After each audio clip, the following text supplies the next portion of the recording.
Welcome to RTV. నేను సచిన్. తెలుగు రాష్ట్రాల నుండి కాదు, యావత్ ప్రపంచం కూడా ఒక వింత, ఒక అద్భుతం కోసం ఎదురు చూస్తోంది. అది NISAR. నైజర్ అంటూ ఉంటారు, నిసార్ అంటూ ఉంటారు. అసలు ఏంటిది? ఈ శాటిలైట్ లాంచ్ చుట్టూ ఎందుకు, ఈ లాంచ్ చుట్టూ ఎందుకంత ఆ, ఉత్కంఠ నెలకొంది? అసలు ఏం జరుగుతోంది? ఇది లాంచ్ అయిన తర్వాత భారత్కి ఉపయోగం ఏంటి? నాసా మనతో కలిసి పనిచేయడం ఏంటి? ఇవన్నీ చాలా మందికి ఉన్న క్వశ్చన్స్. సో అసలు ఎందుకు నాసా మనతో కలిసి పనిచేస్తోంది? ఇవన్నీ కూడా చాలా మందికి ఉన్నాయి కదా. ఈ NISAR వల్ల మనకు కలిగే లాభాలు ఏంటి? ఇవన్నీ కూడా తెలుసుకునే ప్రయత్నం చేద్దాం. ఈరోజు మనతో పాటు ఉన్నారు ఆస్ట్రానమర్ శ్రీకాంత్. మనం తెలుగులో ఖగోళ శాస్త్రవేత్త అంటుంటాం. వారిని అడిగి తెలుసుకుందాం. నమస్తే శ్రీకాంత్ గారు. నమస్తే అండి. యా. శ్రీకాంత్ గారు, after very long time. Yes అండి. దీన్ని యా. కొంతమంది నిజార్ అంటున్నారు, ఇంకొంతమంది నైజర్ అంటున్నారు. అసలు ఏంటిది? ఈ లాంచ్ కి సంబంధించి చాలా హైప్ అయితే క్రియేట్ అవుతుంది. సోషల్ మీడియాలో చాలా బజ్ ఉంది. అసలు ఏంటిది నైజర్ ఆర్ నిసార్? ఏంటిది ఈ లాంచ్ ఏంటి? అట్ ద సేమ్ టైం దీనివల్ల మనకి కలిగే లాభాలు ఏంటండి? నాసా చేపట్టిన ఈ కంబైన్ కార్యక్రమంలో ఫస్ట్ టైం హ్మ్. చాలా డీటెయిల్ గా ఎర్త్ ని మానిటర్ చేయబోతున్నారండి. చాలా ఓకే. డీటెయిల్ గా అంటే ఓకే. మనము సుమారు ఇది ఒక 747 కిలోమీటర్ల ఎత్తులో నుండి హ్మ్. అర్త్ చుట్టూ తిరుగుతూ ఈవెన్ 1 సెంటీమీటర్ వరకు కూడా గల చేంజెస్ ని గమనించగలుగుతుంది. So okay. First of all అది దీనికి గొప్పతనం. అంటే ఇప్పటి వరకు రాడార్ టెక్నాలజీని మనం శాటిలైట్స్ లో జనరల్ గా వాడుతుంటాము. హ్మ్. కాకపోతే ఏంటంటే చాలా లిమిటేషన్స్ ఉంటాయి. బేసికల్ ఓకే. గా ఏంటంటే ఇప్పుడు మీరు ఉదాహరణకి సింపుల్ గా చెప్పాలంటే ఇది ఈ నైసార్ అనేది హ్మ్. ఒక సన్ సింక్రోనస్ ఆర్బిట్ లో తిరుగుతుంది. అంటే ఇప్పుడు నేను ఏంటంటే ఇది ఎర్త్ ఉంది, ఇక్కడ హ్మ్. మనకి సన్ ఉంది.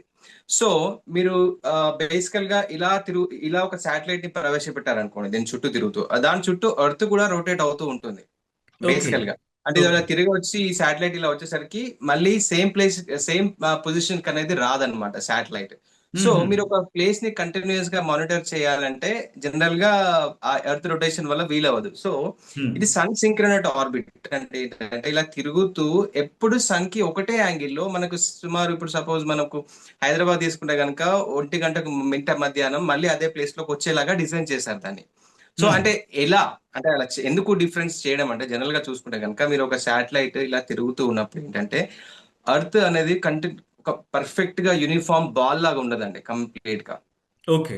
ఈక్వేటర్స్ అంటే దాని మధ్యలో కొంచెం బల్జ్ అయ్యి ఇలా ఎగ్ షేప్ లైట్ గా ఎగ్ షేప్ లో ఉంటుంది. అంటే ఈక్వేటర్స్ దగ్గర మనకి గ్రావిటీ అనేది ఎక్కువగా ఉంటుంది. సో అలా తిరగడం వల్ల Earth కొంచెం లాక్కుంటుంది అనమాట. సో అలా రావడం వల్ల ఈ ఆర్బిట్ ఏదైతే ఉందో కక్ష కొంచెం దది క్రాస్ లో వెళ్ళిపోతుంది.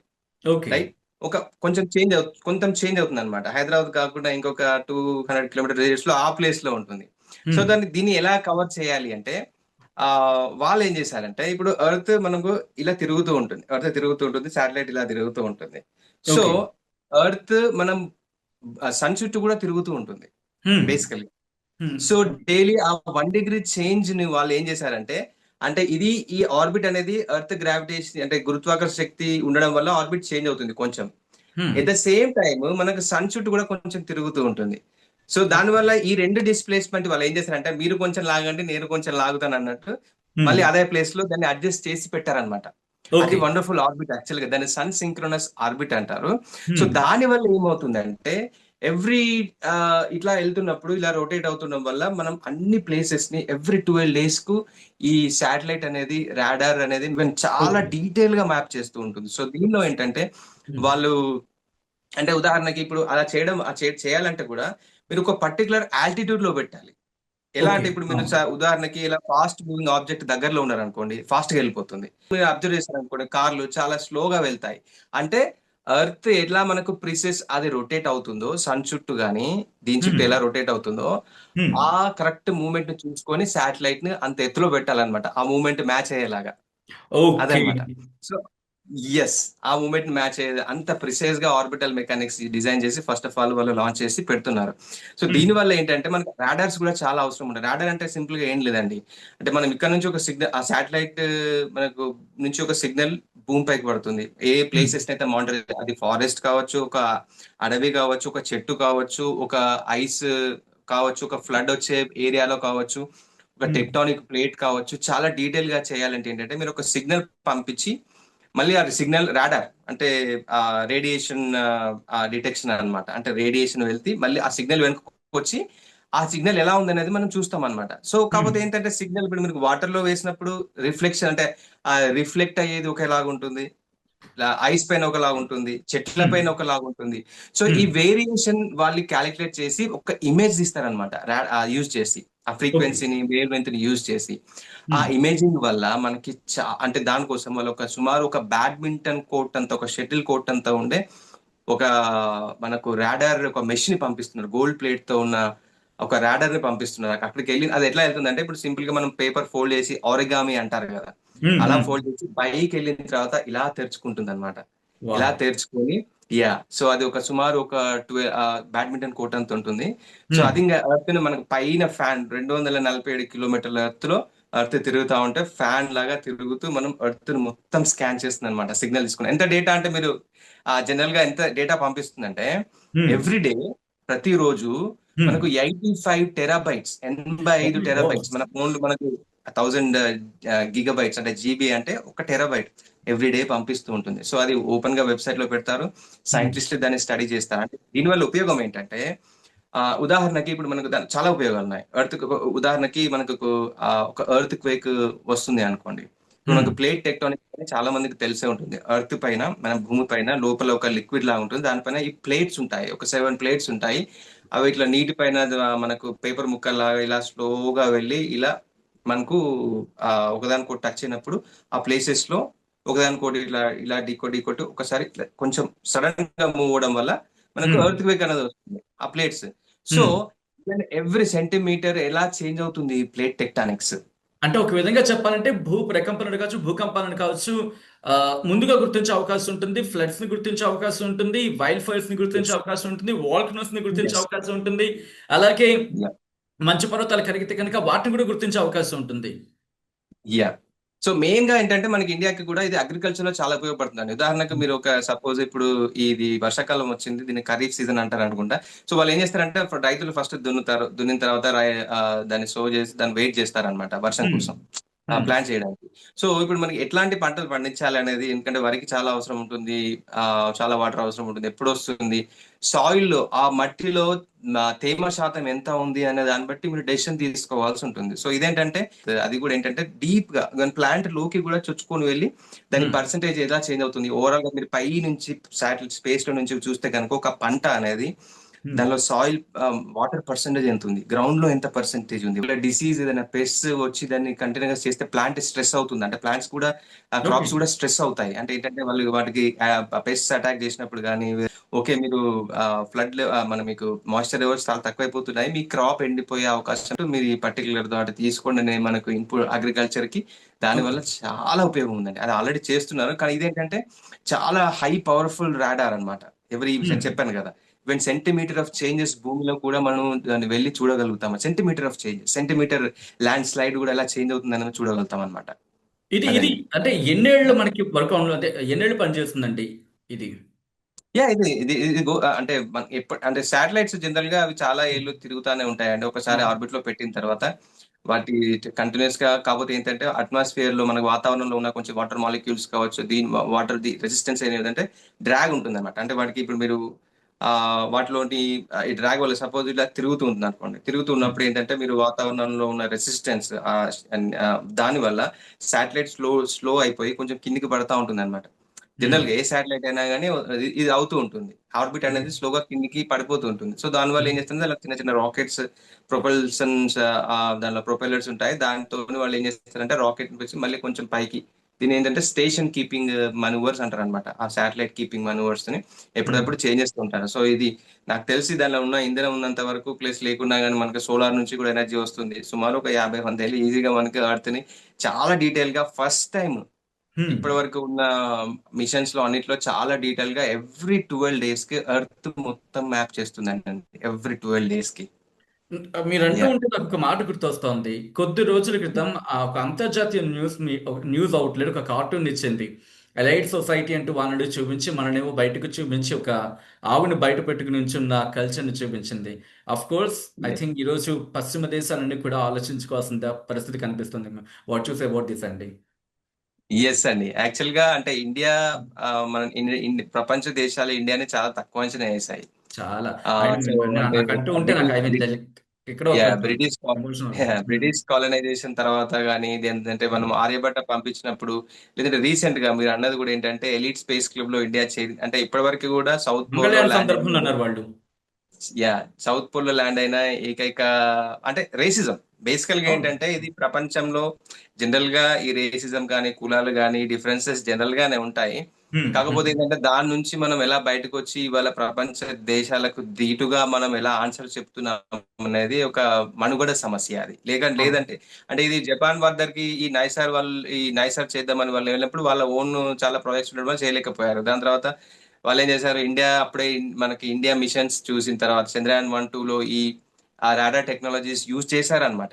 ఓకే, వీళ్ళ హ్మ్. టెక్నాలజీ, వీళ్ళు ఈ ఆల్రెడీ మిషన్స్ ఇట్లాంటి ఎక్విప్మెంట్ వాడుతున్నారు, మనకి చాలా తక్కువలో కూడా అయిపోయే ఛాన్స్ ఉంది. ఇండియా ఏంటంటే చాలా ఎకనామిక్ గా చేస్తామన్నమాట. సుమారు అంటే నేను చదివాను, ఇది మొత్తం టోటల్ మిషన్ 11,200 crores మిషన్ లో ఇండియా సుమారు 20 కావాలి అంత ధీటుగా ఎస్ బ్యాండ్ అనుకుంటా, ఎస్ బ్యాండ్ రాడార్ ఆ టెక్నాలజీని ఇండియా వాడుతుంది కనుక హ్మ్. నాసా ఇండియాను అప్రోచ్ అయింది. రిలయబుల్ పార్ట్నర్ అంటే ఒక నమ్మకమైన ఒక స్పేస్ దాంట్లో దాని హ్మ్. ఉండడం వల్ల ఇవాళ నాసా ఇండియా ఇస్రోని నమ్మి ఇవాళ జాయింట్ గా ప్రాజెక్ట్.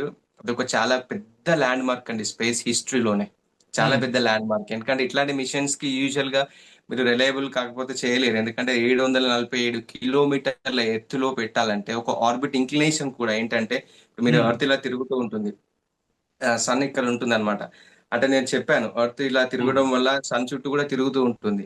సో హ్మ్. ఆ రేట్ కి ఎంత చేంజ్ అవుతుంది, ఎర్త్ ఎలా చేంజ్ అవుతుంది, ఎప్పుడు దీనికి యాంగిల్ లో ఉండాలంటే particular height, altitude, particular orbit inclination కొంచెం ఏటవాలుగా 98 degrees లో ప్రిసైజ్ గా పెడితేనే అది వీలవుతుంది.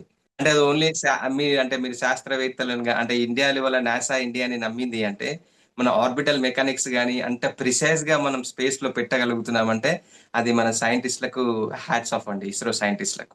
శ్రీకాంత్ గారు మీరు ఈ మాట అంటూ ఉంటే ఐ రిమెంబర్ నైన్టీస్ అనుకుంటా, 1990 ఆ టైంలో మన క్రయోజనిక్ టెక్నాలజీ గురించి అప్పటి సోవియట్ యూనియన్తో మాట్లాడిన సందర్భంలో సోవియట్ యూనిట్ మనకి సోవియట్ యూనియన్ ఇవ్వడం రెడీ అయినప్పుడు ఇదే వెస్ట్రన్ సారీ వెస్ట్రన్ కంట్రీస్ మన ముఖ్యంగా అమెరికా అడ్డుపడింది ఆ రోజు. బట్ మనం హ్మ్. మళ్ళీ తిరిగి మనం కోలుకోవడానికి అరౌండ్ 20 years పట్టింది.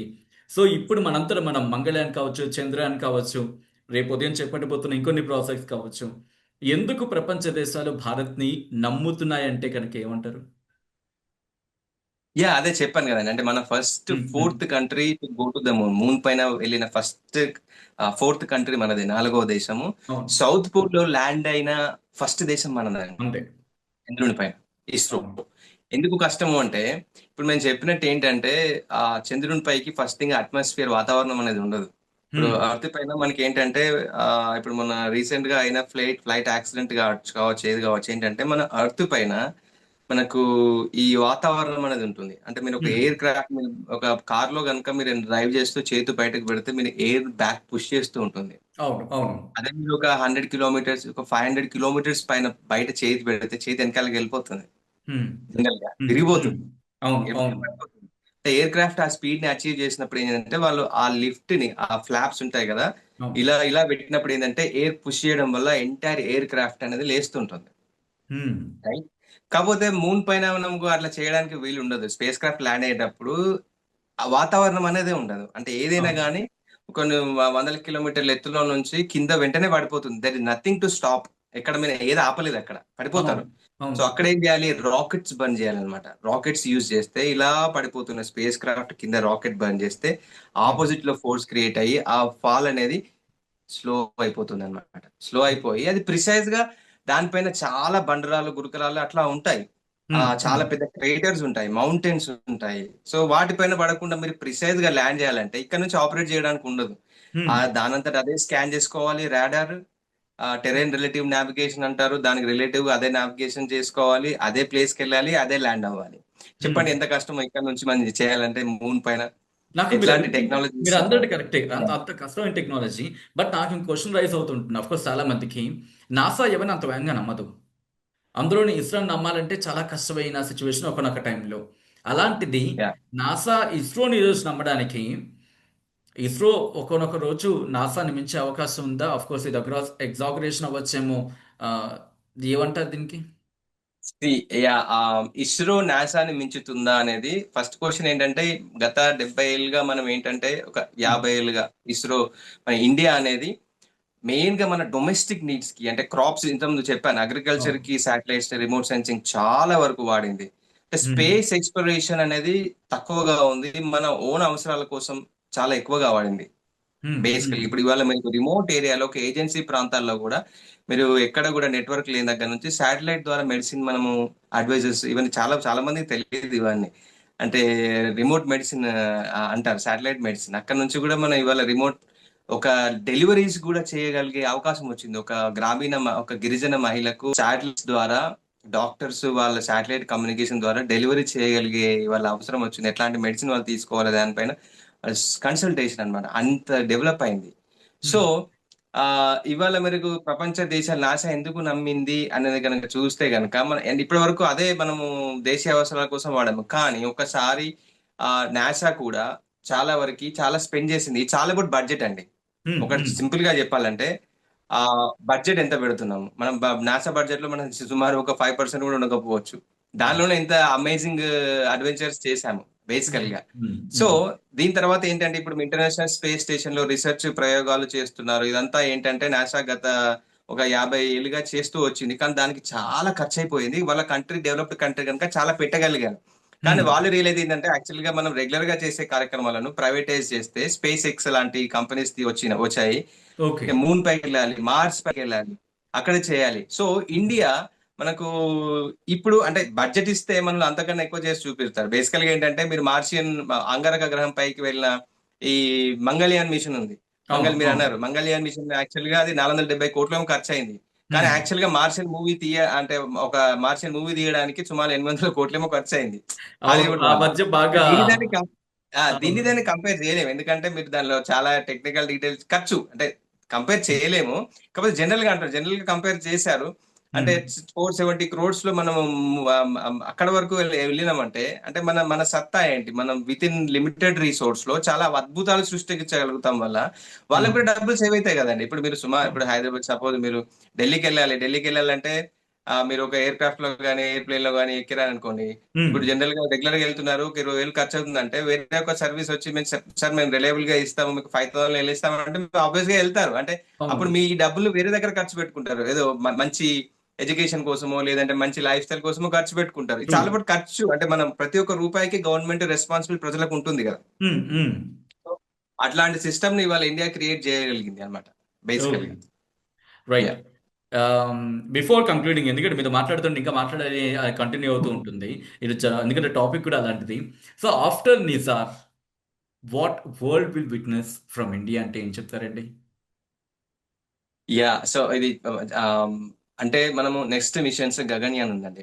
సో అవును. ఇండియాలో ప్రతి ఒక్కరికి, ఇది చూసే వారికి, పిల్లలకి, మీరు హ్మ్. 4th క్లాసే కావచ్చు, 10th క్లాసే కావచ్చు, ఫ్యూచర్ ఇండియా స్పేస్ లో ఏలబోతుందండి డెఫినెట్ గా. మన ఓన్ స్పేస్ హోటల్స్ కూడా రాబోతున్నాయి. హ్మ్. ఆస్ట్రోనాట్స్ అవసరం ఉంటారు, దానికి తగ్గట్టు technology, mechanical engineers, aerospace engineers అవసరం ఉంటారు, మెడికల్ ఇంజనీర్స్ అవసరం ఉంటారు. మీరు చెప్తూ ఉంటే ఐ ఎందుకంటే just human feeling body goose bumps. ఎలా చేంజ్ అవుతుంది. సో ఇదంతా మీరు స్పేస్ కి రిలేట్ చేసి హ్మ్. చేసుకుంటే కనుక లైఫ్ చాలా వండర్ఫుల్ కెరియర్స్ ఉన్నాయండి. ఇస్రో ఇలాంటి చాలా ఎంకరేజ్ చేస్తుంది. మీరు ఈ మిషన్ గురించి చదవండి. నైసార్ 747 కిలోమీటర్ల ఎత్తులో అసలు శాటిలైట్ ని ఎలా పెడతారు, ఇది చదివితేనే మీకు గూస్ అరే, బంప్స్ వస్తాయి. ఒక్కసారి మీరు ఆ పాయింట్ ఒకసారి చెప్పే ప్రయత్నం చేస్తారా? ఆఫ్ కోర్స్ నేను బిగినింగ్ లోనే అడగాల్సింది. I'm sorry for this. Launch అయిన తర్వాత ఎక్కడ పీక్స్ ఉంటుంది, ఎక్కడ భయపడే అవకాశం ఉంటుంది?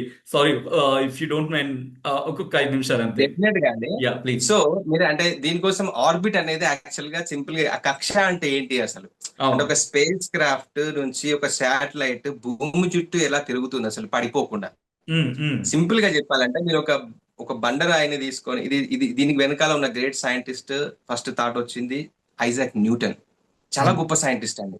తను ఏం ఆలోచించాడంటే, ఇప్పుడు మీరు ఉదాహరణకి ఆ, ఆ, ఏది యాప్, తను క్వారంటైన్ లో ఉన్నప్పుడు 1850s లో అనుకుంటా, అప్పుడు హ్మ్. గ్రేట్ ప్లేగ్ ఆఫ్ లండన్ వచ్చినప్పుడు ఒక యాపిల్ ని చూసాడు అనమాట. యాపిల్ కింద పడింది, హ్మ్. అందరూ పడింది అనుకుంటారు. సో ఆ! చాలా మంది అడగరు ఆ క్వశ్చన్, సైంటిస్ట్ అవును. అందుకే క్రేజీ క్వశ్చన్లు అడుగుతా ఉంటారు. అది హ్మ్. హ్మ్. సో తను ఏమనుకున్నాడు, దాని తర్వాత కొన్ని రోజులకు మూన్ అబ్జర్వ్ చేశాడు అనమాట. మూన్ అబ్జర్వ్ చేస్తే మూన్ వస్తుంది వెళ్తుంది, అంటే అర్త్ చుట్టూ తిరుగుతుంది. హ్మ్. అసలు పడిపోకుండా ఎందుకు తిరగలుగుతుంది అనేది తను ఒక థాట్ ప్రాసెస్ మైండ్ లో ఏం చేశారంటే, ఇప్పుడు ఒక బాల్ ని తీసుకొని, ఎర్త్ రౌండ్ గా ఉంటుంది, మనం ఎర్త్ పైన ఉంటాం. ఒక బాల్ ని తీసుకుని ఉంటే ఇట్లా పారాబోలా లాగా వెళ్ళి కింద పడుతుంది. హ్మ్. గట్టిగా ఇసిరేస్తే ఇంకా దూరం వెళ్తుంది. కానీ మీరు ఎర్త్ అనేది ఒక స్పియర్ లా ఉంటుంది కదా, అంటే ఇలా హ్మ్. ఎంత స్పీడ్ తోని వేస్తే అంత స్పీడ్ గా వచ్చి మళ్ళీ కిందకి వస్తుంది. మీరు ఒక హ్మ్. స్పీడ్ తోని చాలా గట్టిగా ఒక చేస్తే గనక మళ్ళీ ఇదే ప్లేస్ లోకి వస్తుంది అనమాట బాల్. అవును. హ్మ్. హ్మ్. దాన్ని అతను ఆర్బిట్ కక్ష అన్నారు. అంటే అది 8 కిలోమీటర్స్ పర్ సెకండ్ గా క్యాలిక్యులేట్ చేశాడు. ఎర్త్ ఎంత కర్వేచర్ ఉంది ఏంది అని చెప్పేసి. కక్ష అనేది అంటే ఇలా పోయి స్పీడ్ ఇలా ఈ డైరెక్షన్ లో ఉంది, కానీ ఎర్త్ లాగేసుకుంటుంది. అవును. స్పీడ్ ఇలా అవును. పోతుంది, ఎర్త్ లాగేసుకుంటుంది. సో మీరు ఒక పర్టికులర్ స్పీడ్ వద్ద మళ్ళీ ఇలా వెనకాలకు వస్తుంది. హ్మ్. ఆ స్పీడ్ 8 కిలోమీటర్స్ పర్ సెకండ్. అంటే శాటిలైట్ అనేది ఎప్పుడు భూమిపైకి పడిపోయే ఆబ్జెక్ట్ అన్నమాట. ఇలా పడిపోతూనే ఉంటుంది అనమాట. ఓకే. పడిపోవడం వల్ల ఇట్లా పడిపోతుంది, మళ్ళీ ఎర్త్ కర్వేచర్ వస్తుంది, పడిపోతుంది, మళ్ళీ ఎర్త్ కర్వేచర్ వస్తుంది. సో ఎప్పుడు హ్మ్. పడిపోతూనే ఉంటుంది. సో శాటిలైట్ లాంచ్ చేసినప్పుడు ఏం చేస్తారంటే వాళ్ళు ఇలా ఎర్త్ కు కర్వేచర్ లో 8 కిలోమీటర్ పర్ సెకండ్ పెట్టే ప్రయత్నం చేస్తారనమాట. ఆ ఓకే. 8 కిలోమీటర్ పర్ సెకండ్ వేగాన్ని వచ్చినప్పుడు అది ఎప్పుడు భూమిపైకి ఇలా పడిపోతూనే ఉంటుంది. ఇలా ఓకే. అదనమాట. సో అది. సో హ్మ్. దాంట్లో ఇప్పుడు ఈ నైసార్ చూసుకుంటే గనక ఆబ్వియస్ గా అది మనకి ఇప్పుడు మీరు సన్ ఉంది, ఇక్కడ ఎర్త్ ఉంది, ఎర్త్ ఇలా తిరుగుతూ ఉంటుంది. మీరు శాటిలైట్ ఇలా పెట్టారనుకోండి, మీరు పోల్స్ కవర్ చేయలేరు. అవును. ఇలా పెట్టాలి, ఇలా పెడుతుంది, ఇలా తిరుగుతుంది, అంటే మొత్తం స్కాన్ అవుతుంది అనమాట. హ్మ్. ఒక్కొక్క ప్లేస్ లో ఒక్కొక్క time లో మొత్తం స్కాన్ అవుతుంది. కానీ ఇలా హ్మ్. పెట్టడానికి ప్రాబ్లం ఏంటంటే నేను చెప్పాను, ఎందుకంటే ఎర్త్ మధ్యలో కొంచెం ఇట్లా లావుగా ఉంటుంది. ఈ ఆర్బిట్ అనేది పర్ఫెక్ట్ గా ఉండదు. కొంచెం లాగడం వల్ల ఎర్త్ అనేది ఆర్బిట్ అనేది చేంజ్ అవుతూ ఉంటుంది. అవును. సో ఒక సుమారు అంటే ఇట్లా ఉన్న ఆర్బిట్ కొంచెం ఇట్లా క్రాస్ అయ్యి మళ్ళీ ఇట్లా తిరుగుతూ ఉంటుంది. సో మరి హ్మ్. అది ఎలా, అంటే ఆ ప్లేసెస్ లో కన్సిస్టెంట్ గా పెట్టాలంటే ఎలా అంటే, వాళ్ళు అర్త్ అలా సన్ చుట్టూ కూడా ఇలా తిరుగుతూ, సన్ చుట్టూ కూడా తిరుగుతూ ఉంటుంది. హ్మ్. అంటే హ్మ్. ఈ ఈ అంటే ఈ చేంజ్ ఆ చేంజ్ ని బ్యాలెన్స్ చేస్తారనమాట. ఓకే. ఎప్పుడు ఒకటే ప్లేస్ లో ఉండేలాగా వాళ్ళు డిజైన్ చేస్తారనమాట. సో దానికి అంటే హ్మ్. దానికోసం 747 కిలోమీటర్ల ఎత్తులో ఆల్టిట్యూడ్ ఉండాలి. ఎందుకంటే ఇప్పుడు మీరు ఒక ఆబ్జెక్ట్ ఇలా వెళ్తుంది అనుకోండి, దగ్గరగా ఉంటే మీకు చాలా ఫాస్ట్ గా వెళ్తున్నట్టు అనిపిస్తుంది. హ్మ్. దూరం ఉన్నది అనుకోండి, కారు స్లోగా వెళ్తున్నట్టు అంటే ఆ ఓకే. పర్టికులర్ డిస్టెన్స్ కూడా మ్యాటర్ కదండి. సో ఆ హ్మ్. డిస్టెన్స్ లో పర్టికులర్ యాంగిల్ లో పెడితే భూమి పైన ఉన్న అన్ని ప్రాంతాలు కవర్ అవుతాయి అనమాట. అంత హ్మ్. మనకు అది. సో ఇది లాంచ్ లాంచ్ గురించి వచ్చినప్పుడు అంటే వన్స్ లాంచ్ చేసిన తర్వాత ఏ ఫేజ్ కాస్త టిపికల్ ఫేజ్ ఆ ఫేజ్ దాటేస్తే ఇంకా సేఫ్ అనుకోవచ్చండి ఇలాంటి లాంచెస్ లో. అంటే జనరల్ గా మనకు ఇప్పుడు ఫస్ట్ పెట్టినప్పుడు ఏం చేస్తారంటే వాళ్ళు ఫస్ట్ ఫేజ్ లో అంటే ప్రతి ఒక్కటి క్రూషియలే అండి. ఎందుకంటే అంటే హ్మ్. మనం చాలా వరకు శాటిలైట్ ప్రయోగాలు చేసాము. ఫస్ట్ ఇలా లాంచ్ చేసి మళ్ళీ క్రాస్ లో పెట్టి 8 కిలోమీటర్స్ పర్ సెకండ్ ఫస్ట్ ఒక ఆల్టిట్యూడ్ లో పెడతారు అనమాట. ఓకే. ఆ ఆల్టిట్యూడ్ లో పెడతారు. ఆల్టిట్యూడ్ పెట్టిన తర్వాత వాళ్ళు కొంచెం రాకెట్స్ ఫైర్ చేసుకుంటూ ఆల్టిట్యూడ్ పెంచుతా ఉంటారు అనమాట. ఆ హ్మ్. 747 కిలోమీటర్ల ఎత్తుకు వెళ్ళే వరకు కూడా పెడతా ఉంటారు. సో కాకపోతే ఇలా స్ట్రేట్ గా పెడతా అవ్వదు. వాళ్ళు ఒక 98 డిగ్రీస్ యాంగిల్ లో పెట్టాలి. ఓకే. ఇప్పుడు ఇలా నేను స్ట్రేట్ అన్నాను కదా, అలా హ్మ్. కాకుండా వాళ్ళు ఏంటంటే ఇట్లా క్రాస్ లో ఇట్లా పెట్టాలన్నమాట. ఓకే. 98 డిగ్రీస్ లోనే పెడితే అది చాలా ఛాలెంజింగ్ పార్ట్. ఎందుకంటే మీరు చిన్న వేరియేషన్ ఉన్నా గానీ హ్మ్. ఆర్బిట్ ఎక్కడికో వెళ్ళిపోయి కంప్లీట్ గా అది మళ్ళీ దాన్ని రీటర్న్ మళ్ళీ చేయాలంటే వీలవదు. ఎందుకంటే అంత ఫ్యూయల్ ఉండదు. ఇప్పుడు ఏంటంటే ఇక్కడంటే మీరు ఈ రాకెట్ ఇంజన్లతోని పర్టికులర్ గా డ్రైవ్ చేయొచ్చు. కానీ అక్కడికి వెళ్ళిన తర్వాత ఈవెన్ మైనర్ చేంజ్ కూడా చాలా సమస్య అయ్యే ప్రమాదం ఉంది. అంటే పర్టికులర్ గా యాంగిల్ లో పెడితేనే మళ్ళీ పనిచేస్తుంది. హోల్ మిషన్ ఒక 12,000 కోట్ల మిషన్ అనేది ఆ జస్ట్ ఆర్బిట్ పైన డిపెండ్ అయి ఉంటుంది అనమాట. ఎందుకంటే ఎర్త్ ఆ స్కాన్ పాయింట్ చేయాలి. మీద డిపెండ్ అయి ఉంటుంది. ఆ పాయింట్ పైన డిపెండ్ అయి ఉంటుంది అనమాట. సో చాలా అంటే మనం చేసాం. అందుకే ఇప్పుడు మీరు నాసా హ్మ్. ఇస్రో ఎందుకు నమ్మింది అంటే మనం చాలా వరకు ఇన్ని వందల వేల శాటిలైట్లు పెట్టాము ప్రపంచ దేశాలకు. కానీ ఇట్లాంటి ఆర్బిట్స్ కు వచ్చేసరికి అట్లాంటి మధ్యలో రెగ్యులర్ రిపేర్ వస్తే ఎలా అండి? మధ్యలో రిపేర్ వస్తే ఎట్లా అంటే సపోజ్ ఇప్పుడు మనకి ఇక్కడ రిపేర్ వస్తే కనుక షాప్కి వెళ్ళి చేసేసుకుంటాం. ఏం చేయలేమండి. ఏం చేయలేము మధ్యలో. అంటే అంటే ఒకసారి ఆర్బిట్ లో పెట్టాక అంటున్నారా? అవును. అవును. అవును. ఆర్బిట్ లో పెట్టాక మీరు రిపేర్ చేయాలంటే అంత ఈజీగా అవ్వదండి. అంతకుముందు హబుల్ స్పేస్ టెలిస్కోప్ అనేది ఒకటి ఉంటుంది, నాసా వాళ్ళు పెట్టింది. హ్మ్. సో దాంట్లో ఏదో చిన్న ఇంజనీరింగ్ మిస్టేక్ వల్ల వాళ్ళు ప్రాబ్లం కూడా ఏంటంటే హ్మ్. ఆ సిల్లీ మిస్టేక్స్ ఉంటాయండి. అంటే మానవ తప్పిదాలు కూడా జనరల్ గా వీళ్ళు అంత చిన్న సిల్లీ మిస్టేక్స్ చేయరు. ఎందుకంటే ఒక హ్మ్. దాన్ని 100 రకాలుగా టెస్ట్ చేసి 100 రకాల మందితో ఒపీనియన్స్ తీసుకొని దాన్ని రిగరస్ గా టెస్ట్ చేసి మాత్రమే పంపిస్తారు. అసలు మిస్టేక్ అయ్యే అవకాశం ఉండదు. బట్ ఏంటంటే అక్కడికి వెళ్ళిన తర్వాత ఇప్పుడు ఏంటంటే అప్పుడు వాళ్ళు హబుల్ స్పేస్ టెలిస్కోప్ అనుకుంటా వాళ్ళు హ్మ్. మీటర్స్ యూజ్ చేసే బదులు ఇంచెస్ యూజ్ చేశారు ఒక దగ్గర. ఓకే. అక్కడ కాన్ఫ్లిక్ట్ వచ్చింది. ఆ! మనకి ఏంటంటే మన ఇంచెస్ లో యూజ్ చేస్తాము, వాళ్ళు ఎక్కడనో వాళ్ళు సెంటీమీటర్ లో యూజ్ చేస్తారు. మన మన మెట్రిక్ సిస్టమ్ వేరే ఉంటుంది. యుఎస్ లో మైల్స్ అంటారు, అవును. మన దాంట్లో కిలోమీటర్స్ కిలోమీటర్స్. అంటాము. అక్కడ అవును. ఎక్కడో చిన్న ఇష్యూ వల్ల ఆ తప్పిదం జరిగి వాళ్ళు ఇక్కడ నుంచి చాలా expensive mistake in space history అది. ఓహ్! మళ్ళీ ఆస్ట్రోనాట్స్ మళ్ళీ పైకి పంపించి దాన్ని అక్కడ ఫిక్స్ చేసి ఆ చాలా అంటే ఇది హబుల్ స్పేస్ టెలిస్కోప్ అది ఆ 400 కిలోమీటర్ల ఎత్తులో అది ఉంటుంది అనుకుంటా. కానీ ఇప్పుడు ఇది 800 కిలోమీటర్ల ఎత్తులో మీరు ఏమైనా మిస్టేక్ అయినా పంపించాలన్నా కానీ అంత ఈజీ కాదు. బేసికలీ ఆస్ట్రోనాట్స్ అక్కడికి వెళ్ళాలి, దాన్ని ఇంజనీరింగ్ దాన్ని ఫిక్స్ చేయాలి, అది ఇంకా అది హ్మ్. చాలా ఎక్స్పెన్సివ్ మిస్టేక్ అయిపోతుంది ఓహ్ మై గాడ్! బేసికల్గా. సో, యా ఫింగర్స్ అందుకే క్రాస్డ్ స్పేస్. అటువంటిదేం జరగకూడదని కోరుకుందాం. Yes yes yeah! Hopefully it will be all right. But ఎందుకంటే నాసా ఇస్రో కొలాబరేషన్ లో 100% సక్సెస్ అవుతుంది. హ్మ్. మనం చాలా పర్టికులర్ గా ఫ్లడ్ ఎలా మానిటర్ అవుతుంది, సాయిల్ అగ్రికల్చర్ కోసం soil crop ground water level ఎంత ఉంది, హ్మ్. ఎర్త్ క్వేక్స్ ఎలా, మనం వచ్చే warning systems, flood warning systems, హ్మ్. ఎర్త్ అంటే చెప్పాలంటే ఒక సింపుల్ సెంటెన్స్ లో చెప్పాలంటే హ్మ్. నైసార్ అనేది మనకి ప్లానెటరీ డయాగ్నోస్టిక్ టూల్. ఓకే. మన ప్లానెట్ ని డయాగ్నోస్ చేసే ఒక టూల్. అంటే ప్లానెట్ ని ఒక సిటీ స్కాన్, ఒక ఎంఆర్ఐ ఓకే. స్కాన్ తీస్తే ఎలా ఉంటుందో హ్మ్. అదనమాట నైసార్ అంటే సింపుల్ గా. మీరు చెప్తుంటే చాలా ఎక్సైటింగ్‌గా ఉంది. అండ్ దీని ఎస్ అవుట్‌పుట్స్ కోసం కూడా ఎదురు చూస్తున్నాను. ఎందుకంటే ఫ్లడ్స్ మనకి ఆల్రెడీ చాలా ఇబ్బంది పెడుతున్న వాతావరణం. అండ్ మన టెక్నాలజీ మన దగ్గర ఉన్నప్పుడు hope this will give up hope yes కాదు ఇది ఇస్తుందని చెప్పి నమ్ముదాం. And we strongly believe in that. And thank you yes so much Srikanth garu ఆర్‌టీవీతో జాయిన్ అయ్యి థ్యాంక్ యూ. ఈ NISAR నిసార్ అంటున్నారు, నైసార్ అంటున్నారు. వాటెవర్ ఇట్ మే బి దీనికి సంబంధించిన డీటెయిల్ ఇన్ఫర్మేషన్ అందించే ప్రయత్నం చేసినందుకు థాంక్ యూ సో మచ్ అండి. తెలుగులో న్యూస్ కి ఫాస్టెస్ట్ యాప్ ఇప్పుడు టోటలీ న్యూ అవతార్లో జస్ట్ 5 సెకండ్స్ లో కంప్లీట్ న్యూస్, సోషల్ మీడియాలో ట్రెండ్స్ కి one stop solution, live TV app voice search option తో ఇప్పుడే డౌన్లోడ్ చేయండి లేదా అప్డేట్ అయిపోండి. యాప్ లింక్ డిస్క్రిప్షన్ లో ఉంది.